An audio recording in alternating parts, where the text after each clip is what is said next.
Welcome to your guide to Chapter 1 of George Orwell's landmark novel 1984.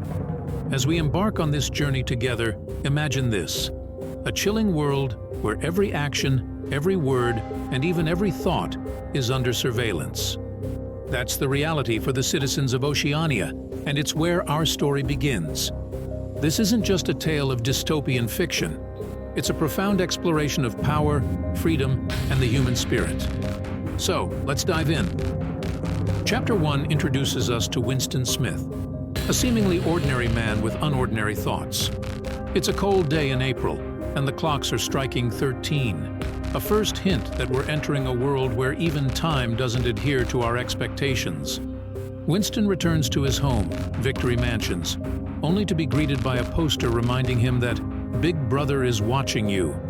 This isn't just any poster. It's the embodiment of the party's omnipresent surveillance over its citizens. As Winston makes his way into his apartment, we're introduced to the telescreen, a device that simultaneously broadcasts propaganda and monitors individuals for any sign of dissent. The telescreen isn't just a piece of technology. It's a symbol of the party's control over both public and private life. Winston's actions, from his careful positioning out of its view to his fleeting expressions of frustration, reveal a man struggling under the weight of constant surveillance. Now let's talk literary devices and themes. Orwell masterfully uses setting and symbolism right from the start. The grimy, dilapidated state of Victory Mansions contrasts sharply with the grandiosity of its name, highlighting the decay and deception at the heart of the party's rule.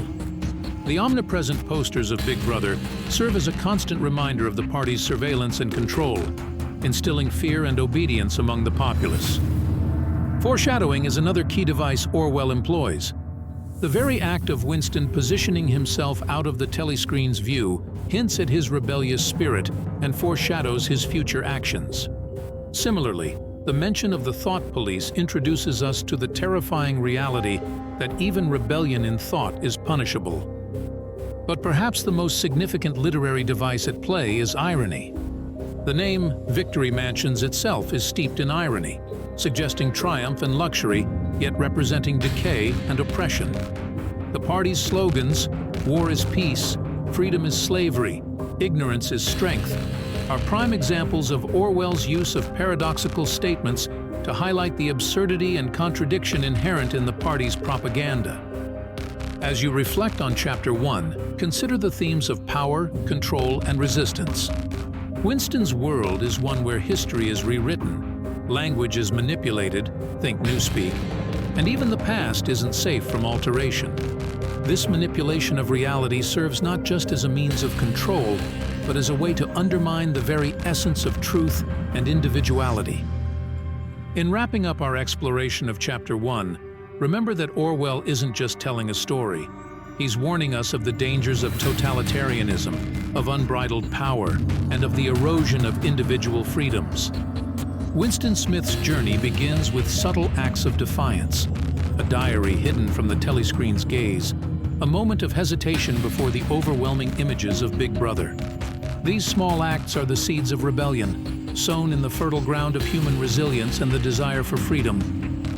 As you move forward, think about Winston, not just as a character in a novel, but as a reflection of the human spirit's capacity for resistance, even in the face of seemingly insurmountable odds. Chapter 1 lays the groundwork for the complex, challenging, and ultimately human story that is 1984. Remember, this isn't just a book to read and forget. It's a narrative that challenges us to think critically about the world we live in, the powers that govern it, and the role of the individual within it. So, as you continue your journey through 1984, keep your eyes open, your mind questioning, and your spirit unbroken. Until next time, keep turning those pages and questioning the world around you. And remember, Big Brother is watching.